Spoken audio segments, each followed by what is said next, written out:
All right, guys, welcome back to yet another episode of Let's Assess. It's me and AJ sitting here in the garage, and the snow is piling up in Colorado, so we're going to kind of give you guys an update on what's been going on with us and get into some interesting snowmobile topics. Look, I don't want to talk. How you try and press the kid and really you was soft. All you know is capping, homie, you don't know. All right, guys, welcome back. Like we said, today we're talking about kind of what's been going on. We have a lot of exciting things going on, some stuff to be announced. A really cool guest next week on the pod, so stick around for that and make sure you subscribe for that. We're going to talk about sled pickups, sled builds, and then we actually had our first ride today, so it's super exciting. So I'll kick it over to AJ. Yeah, what's up, guys? And first off, I want to state that if you're liking what you're hearing from us, if you like watching our stuff, please subscribe, like the videos, comment, come follow us on Instagram if you can. All the links will be in the video here. So please, it really helps us a lot. So subscribe and like and just interact with us, and we'll just have a good time with that. Yeah, guys, it goes a long way. Yeah. So like Brent was saying, we've had some exciting things going on. We're finally starting to get wound up about winter. It started snowing here. It's starting to pile up a little bit. It feels like winter, and it kind of feels like it's full swing sled season now. And yeah, today we were riding and I looked at AJ and I'm like, dude, we are snowmobiling right now. Like, finally, we've been talking about this for 5 months now, like just wanting to go snowmobiling. So we finally got out. It was a great first day, but let's rewind and talk about kind of sled pickups on both of our end, and then go into builds, and then let's get into the first day. Yeah, so I'll kind of start off. It was like 2-3 weeks ago, my 24 Boost came in. I was able to get it picked up. I didn't really do much with it until I was waiting on some more parts and stuff to come in. That way I could just bust it out. Got it in the shop, got it completely stripped down, and got it fully built. Just waiting on a wrap for it and bumpers. So a couple minor things left on it, and then that sled's built. So once again, Voke tuned, clutch kit, Fox shocks all the way around, Boondocker tunnel dump, lithium battery, just the whole get up and go for that one. So it took it out today, did a little break in with it. We'll get into that later, but it was good. And then last week we were able to go get Brent's stuff, and I'll let him jump in on that. Yeah, so mine, my sled from last year was getting some stuff done to it, which will be announced in a further video. If you haven't been watching the podcast, you probably don't know. Yeah, more to come. So we're kind of still dabbling with that sled, trying to get it all put together. It's not really even halfway built yet. We have most of the parts now to do it. Yeah, we're kind of just like in a like halfway spot of like making sure that everything that we've done or that you've had done over the summer, like just getting it like with the intercooler and that stuff, like make sure it's tuned and ready to go. Yeah. And then we'll continue the build on once we have a good platform to start there. Yeah, so we're kind of testing that, and then we'll be jumping into it's going to be a pretty big mod sled build. Yeah. Kind of like for my first time ever. Normally I'm riding stuff pretty dang stock, but this year is going to be a little different. So I'm super excited about that. It's going to be trick. Yeah, it's going to be a sweet sled. It might be completely not rideable, but we'll see when we'll cross that bridge when we get there, brother. Anyway, so I picked that up, and then picked up I wasn't planning on getting another one, but they had exactly what I was looking for, and I couldn't find it. I didn't think I was going to be able to get it, so everything just kind of lined up, and so that'll be a 65. Yeah, I know. That's a long sun gun. A 65 Khaos boost. So we'll run that, and so I'll be full Polaris this year.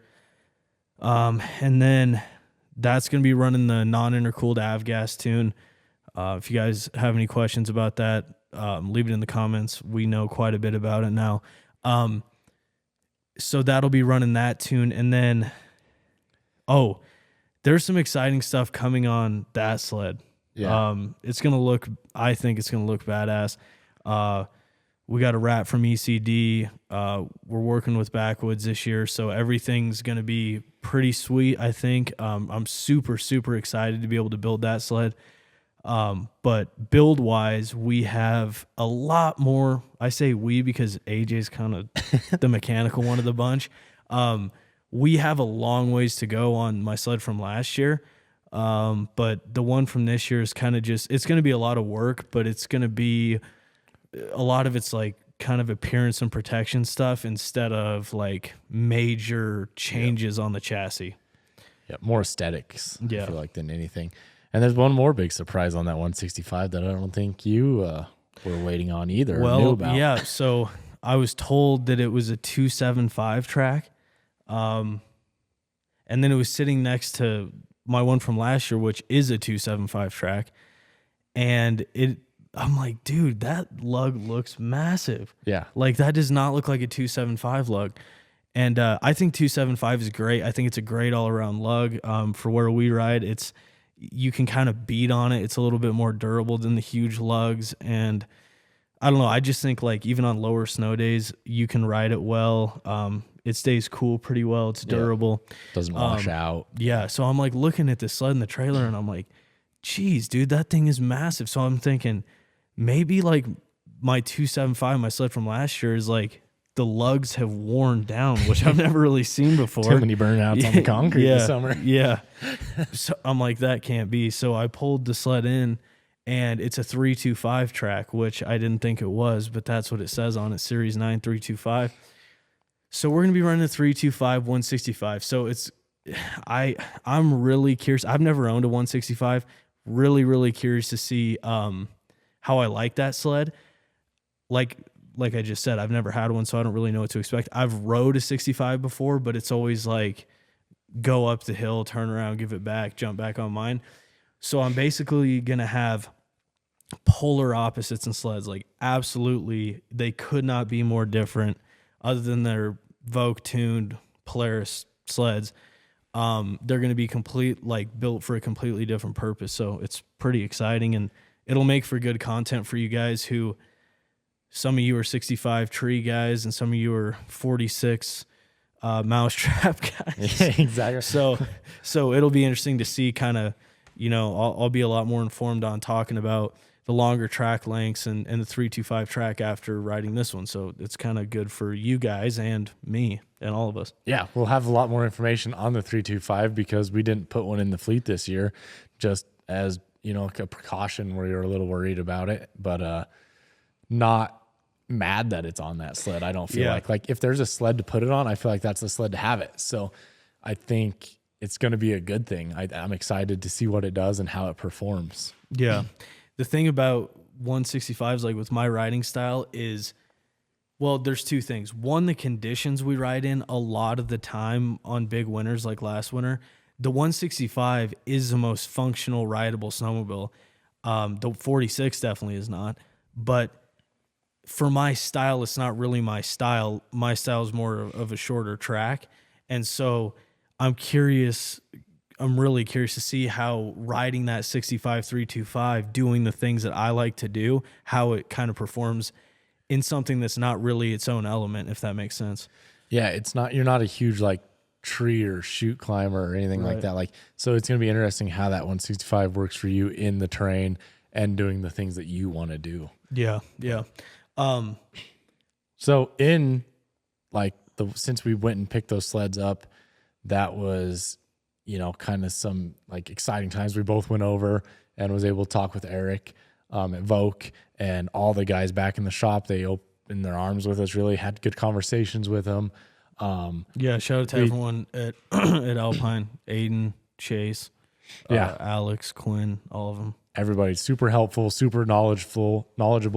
I enjoy doing the own wrenching on my sled, so I bought all the stuff from them and then installed it myself. Had some questions, called them. Service was fantastic. They answered the phone, got me right to Quinn actually, and he got me squared away to where we could go out and ride today. So that kind of gets us. We went on our first ride today. It was intended to be just like ride the trail, see how things go, test, make sure that things were getting ready. We were heading in the right direction. And I think we got more than what we expected out of today. Yeah. So. And before we dive fully into it, something that, he hit on his test. Like the thing with us now is like trying to mess with these snowmobiles. There's a lot of testing that we like to do just to make sure that everything's dialed for winter. But on the other side of things, on the media side, there's a lot of stuff testing. Like for example, AJ got a new camera. Yep. It was the first time he took it out and shot snowmobile stuff. So we weren't doing anything super crazy, but we got to test everything and we tested his camera. So we're going to see how that works once we get into the editing stuff and kind of pull that apart. But for the most part, everything worked fairly good. Yeah. I mean, so my sled being brand new, obviously is breaking in. It never went anywhere but from my garage to my dad's garage to be worked on stock. And then it got completely built and then woke up running avgas the next time, headed up the mountain. So it was everything you would expect out of breaking in a sled. Nothing was outrageous about it. Nothing was, you could just tell it was really fat. It was over fueling, over oiling, etc. Still ran good, but she was fat and sassy. Exactly. So, I mean, it was everything you'd expect out of it, a couple little hiccups here and there, but I chalk that up to its breaking in. So we'll see what comes of that, make sure that all that stuff cleans up, but nothing major concerns on mine so far. And then, going before you move on. Yeah. So we've been running, at least me. I mean, maybe in the race world it was different for you, but in the mountain scene, we've been running pretty much stock suspension our whole lives. Yeah. This year's different. So talk a little bit about what you think of, obviously you didn't get a full day of sending and re-entries and stuff like that off the trail, but kind of talk about what you think of the Fox Air QS3, the Brant edition ones, and see what do you think overall right now? Yeah. First thoughts on it. Big improvement from the stock shocks. I could feel that it was much stiffer.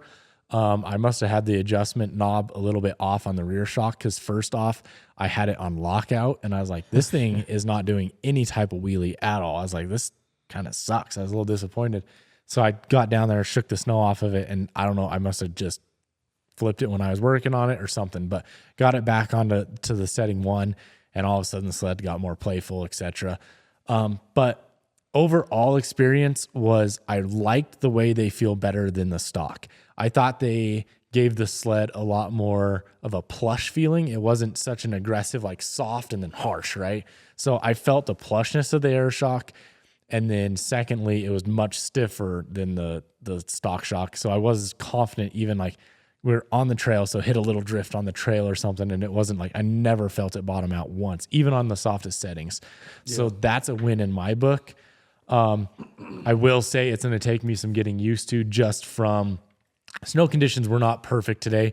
I was trying to keep her on the trail and it gets a little squirrely because it was like blower powder.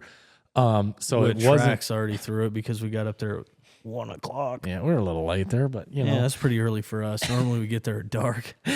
Exactly. So I mean, conditions weren't prime. I don't want to speak too much on like how they handled in deep snow because I was a little bit thrown off with the stiffness of him, maybe a little bit in that situations. It didn't soak up what I anticipated them to soak up, but that could be some of me just getting used to it and then knowing where I need to like manhandle that sled in those situations. The other thing is like what they talk about with those is there is a lot of individual testing and tuning that goes on with those, like how much air you want here, how much air you want in the evol chamber. Yeah. That to me is kind of confusing. Because I don't like working on stuff. I just like going out and riding it. But like, I think for you, you're going to have actually a lot of fun doing that. Yeah. I'll enjoy that process. Right. But dude, talk about, so I went over to AJ's garage and he was building this sled and he's like, dude, you got to check this out. I'm like, what? He's like, feel a stock shock and then feel this Fox air shock. Yeah. And dude, it blew my mind. That Fox air shock was, we would guess 2 to 3 at least I would times say, lighter than the Velocity coil shock that comes on the Polaris, which is pretty cool that it's that light. I was thoroughly impressed. Like I could not believe how much lighter it was. I had never even put that thought into the fact that I was going to have a weight savings there. But I mean, overall throughout the entire sled, I would bet there's almost, I mean, this might be a big number, but I feel like there might be 10 pounds in the shocks alone that I saved weight there. And I mean, who knows if I'll be able to feel that difference, but it's got to make a difference somewhat. And I obviously didn't feel it today, but I mean, like when I showed you, it was like that first time I picked that shock up, it was like I was blown away how light that Fox shock was. Yeah. Yeah. I mean, that's just another plus. I mean, I wouldn't buy shocks just because they're lighter. No. I'd buy them because, the handling is better and the plushness is better. But dude, that, like, if you were going for an ultralight build like Barant, that is a huge deal. I mean, that is really light. And now I'm really curious. I would guess if I were to put money out on the table, I would guess that the Olins are going to be heavier than the stock. Yeah, guess we're gonna have to throw all three on a scale when we get the Olins in and see what each one weighs in at, just to know where we're at. But I think you're right, because those Olins are built a little bit heftier and they're built to take big hits. So and they got the big coil on them. Yep, with the Fox, you don't have that. You don't have air. any. Yeah, it's all air, and then barely any oil and nitrogen in it. It's all air springs. So that's a huge weight savings. It's going to be interesting how they finish the year out. Like comparing wise. But you hit on a point there that I love the process of messing with them, and with today being the first day and like noticeably a big difference in them, I'm excited to get them fully dialed into myself and see how that truly like helps the progression of my snowmobile and myself. Because just last winter, it felt like, you could trust what the sled was doing just because the chassis is very predictable, but you couldn't trust what the shocks were going to do. Because for me, it was just, I could trust that they were going to bottom out. Well, yeah, because I'm just too heavy. Yeah. And that's the only thing you can trust about them, is the fact that it's going to be really easy to get it to like just lay over, Yeah. Where today I was noticing that it just was not laying over in those situations. Dude, what's crazy to take a step back is like, even last year, I kind of got my feet wet in a build. I would consider that a build, I guess. Adding anything aftermarket technically is a build on some extent. But what's really cool now is it sucks to work 6 days a week, but it's cool to be able to like actually build a snowmobile how you want it. And like the fact that we're sitting here talking about what shock is lighter is like, it's almost like it's gone full circle with watching Barant's videos as a kid and being like I don't really, I care, but it's not like I'm going to be able to get Fox shots or Fox shocks or any of the lightweight tie stuff or any tuning or anything. So it's cool to just at that moment. It's just cool to be able to like step in the world of aftermarket, because there's so much to learn and so many choices. It's really cool. Yeah, and the process of it is fun. Like I feel like, even if I think there's going to be a notice in our riding, we're going to notice like the feel of the sled, but just the whole process, it's made us enjoy it that much more. I feel like the buildup for us has been just that much more exciting, and I've thoroughly enjoyed just the research, the see what's going to work for us, what's not going to work for us, and then now it's like we're into the testing phase of that, and that's what today we kind of dipped our toes into that. I mean, my sled, we kind of, learned some things about it that I'm going to have to make some changes on. And then we took your intercooled sled out, and we were able to find a couple issues that we need to address that, before we continue the build on, we have to address those issues before we even, go further. Otherwise we're just going to compound issues. So we were able to get a few miles down the trail with that sled, see what we needed to do. And it was incredible how good the snow was, I guess. I didn't expect the snow to be as deep as it was. Yeah, for trail riding, it was really good. Yeah. I mean, it sucks. So we pull down the hill into like our riding zone, and the whole lot is filled. I'm like, what? Yeah. Like, it's crazy dude, I remember like when I first started snowmobiling, when I was on the 550 Tundras, we would get there. It didn't matter what time you get there, there'd be parking spots. Oh yeah. Like the sport is growing. It is growing. Like the sleds are getting so good. The hype around the sport is starting to build, and it's just so cool to like know. Well, some people were getting off. Oh God, dude, I saw some really bad tracks, just huge rocks sticking out of people's tracks that it almost broke their spine when they hit them. Yeah. But it's just cool to be able to come down even on a day when you're technically shouldn't be off the trail, and you still have a parking lot full of guys. Like it's pretty cool. Like the hype around the sport is getting huge, which I'm really excited for. Yeah, no, I think our sport is alive and well right now. I mean, that today pretty well showed that. I mean, we got there late, but we couldn't even circle around our local parking lot because it was full of And trucks it's a big and lot. Yeah, it's plenty big. I'll bet there For how was big our 8 to town 10 is. different groups there, you know, up there riding. And I mean, they're all on new sleds, or not all of them, but Newer. like a lot of guys were, you know, oh, I'm breaking in my new Ski-Doo free ride. Oh, I'm breaking in my new Matrix. It's like, it's cool to see that people love the sport and they're willing to put the time and money into the sport, because as it grows, just as creators selfishly and just as riders, the sport is just going to be pushed further and further forward and get better and better and better. So it's cool. Well, it just helps keep our access open too. The more people out there enjoying it, the better for all of us.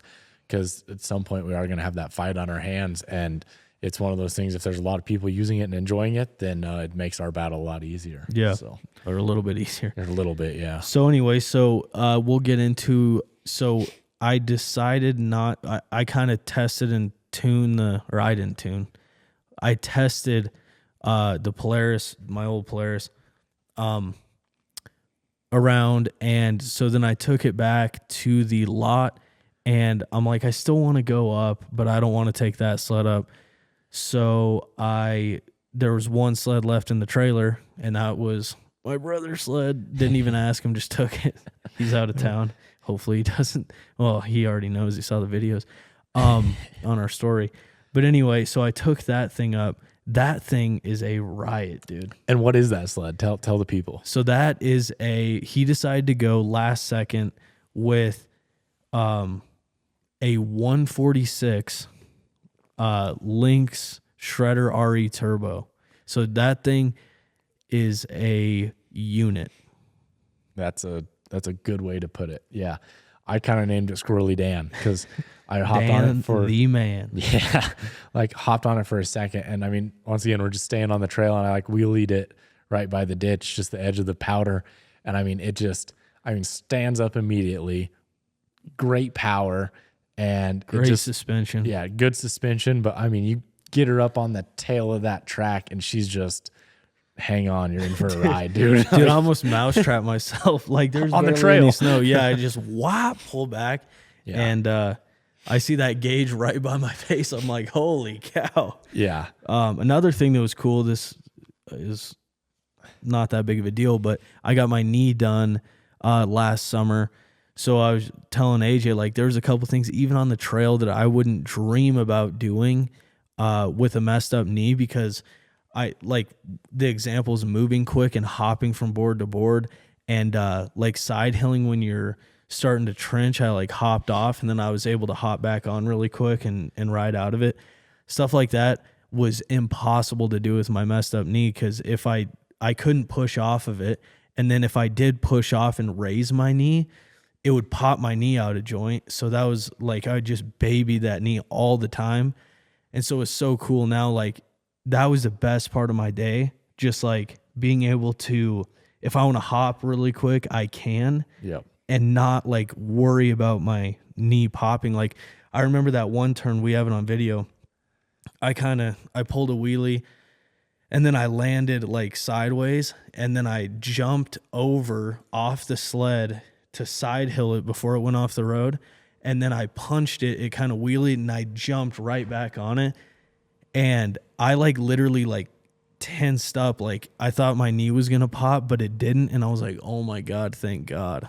Yeah, no. And it was awesome because he was so hyped about it. You know, when he did it, it was kind of a relief. I mean, even for me, just knowing that, you know, as much riding as we're going to be doing this winter, that he could trust his knee again. That's a huge thing. And I don't think people understand that completely, is when you're riding, and if you go to like hop over and you think your knee's going to give out, then, you know, what do you do? You can't just like stop in the middle of it and save yourself. So yeah, you know, you got to tough through it and, you know, hope that you don't really mess your knee up. But today he was able to do something similar to that, put himself in that situation, and then it came out good. He, you know, I would call it a successful surgery then, you know? Yeah. It was definitely worth going through all the pain and a little bit of rehab that I had to do. But he was really scared of needles too. Yeah, I'm very scared of needles. I've been putting that surgery off for like 6 years just because of the IV. Yeah. So we got up there. He was ripping the Lynx. I had my sled. We were just clear on the backside of the mountain, and we just wanted to scope out something to see what, maybe some future content places. And we were just cruising some old logging roads, and we got to this spot where pretty steep hill. It was deep there, dude. And it was super deep. We got some pictures. Like I got a picture where we turned around on the road, and we had to turn around on the road. We couldn't even like get off the road because we were kind of scared. Actually, yeah. I was.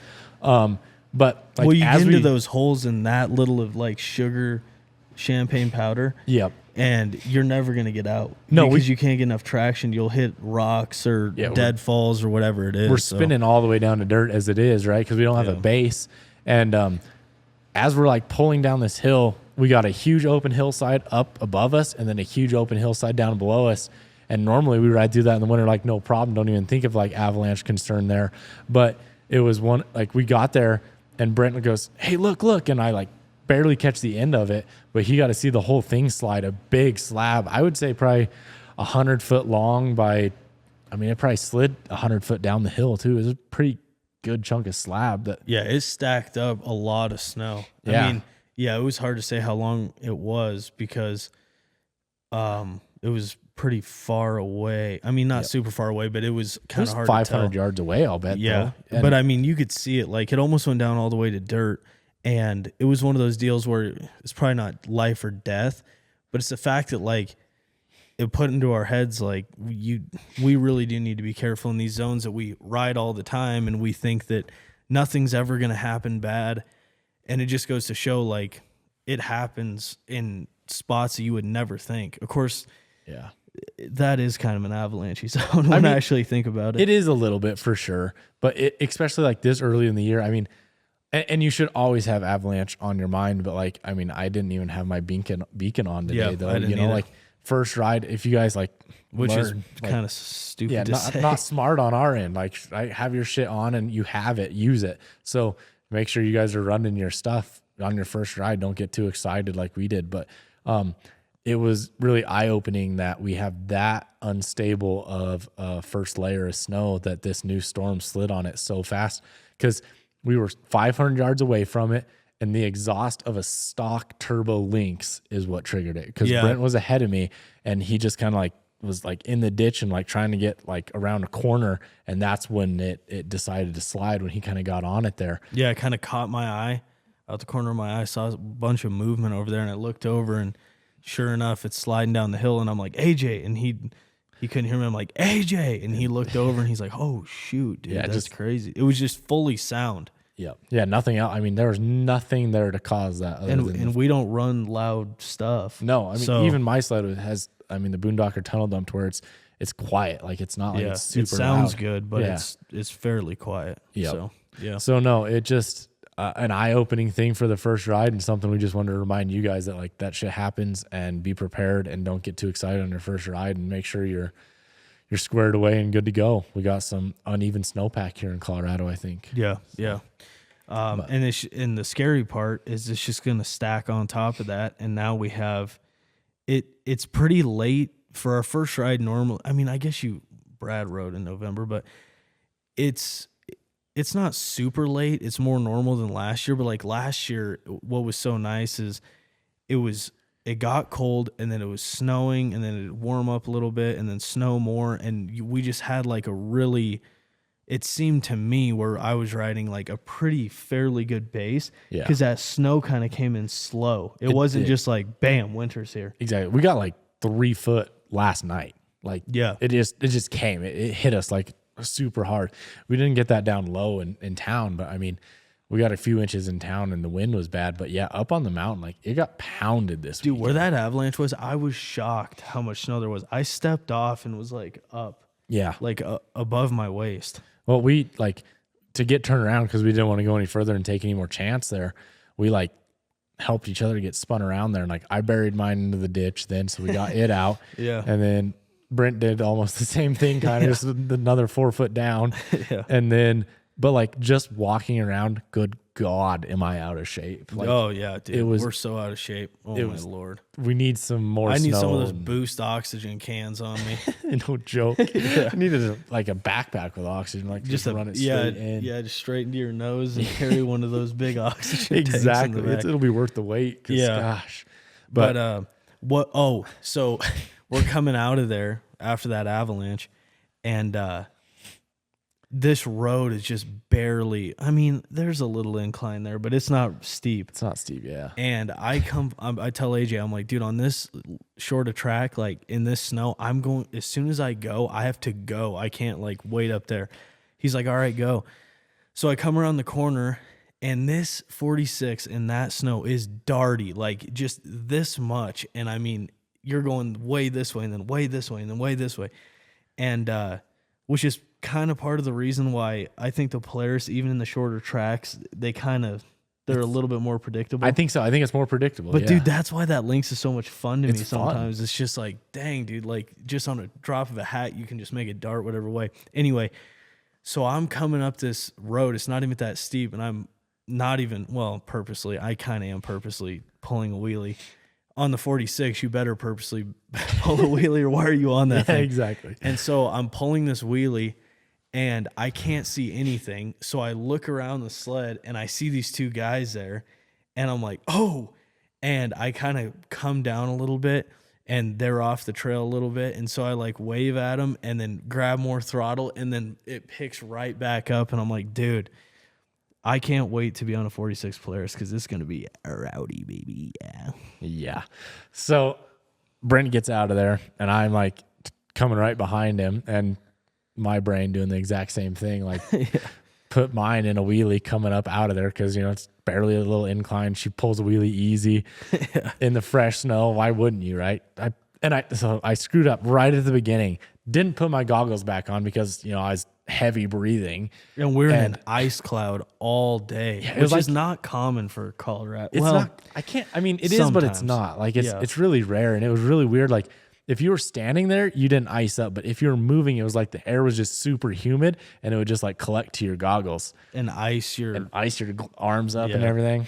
So anyway, my goggles were like iced up. I was breathing like I was smoking a pack of cigarettes a day all summer. We're going to get him training. He's got to start smoking cigs. Got to get that shit out, I guess. Yeah. But so anyway, I like wheelie. I'm riding this monster wheelie around the corner, and like snow in my eyes, of course.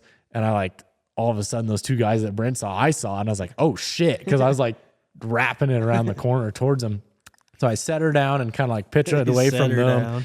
And then I caught the edge of the road. And that threw me into the rhubarb a little bit.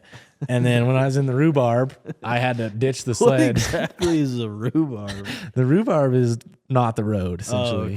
So we were off through the ditch then.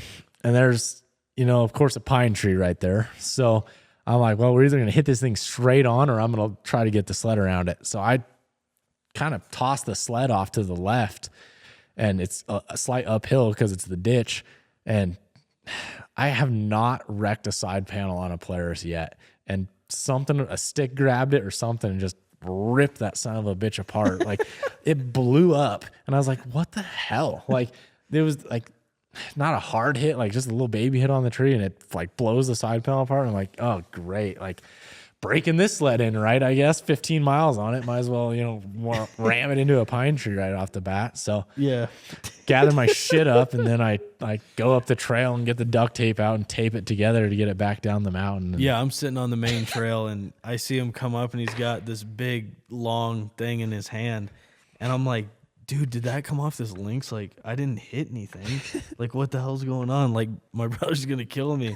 And AJ pulls up, dude, my side panel just freaking. I'm like, oh, dude, already? Yeah, like brand new sled exploded on a tree right away. I'm like, gosh. Yeah, last year, like, dude, I can't wait to get a wrap so I can hide this. I gotta cover that big scratch up now.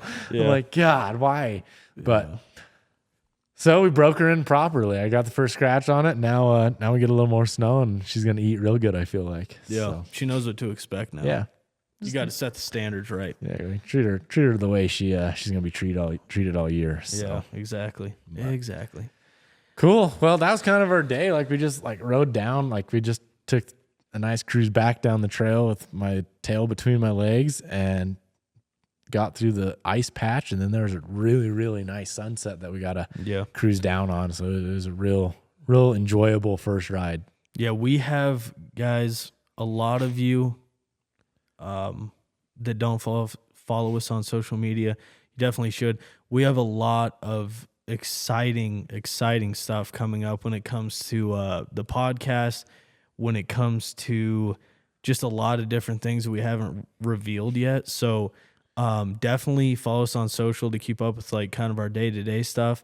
But just hang tight because we got some cool stuff coming. Yeah, this winter is our plan to really step it up and bring you guys the content you want. So follow us if you're enjoying it. Follow us if you're not enjoying it.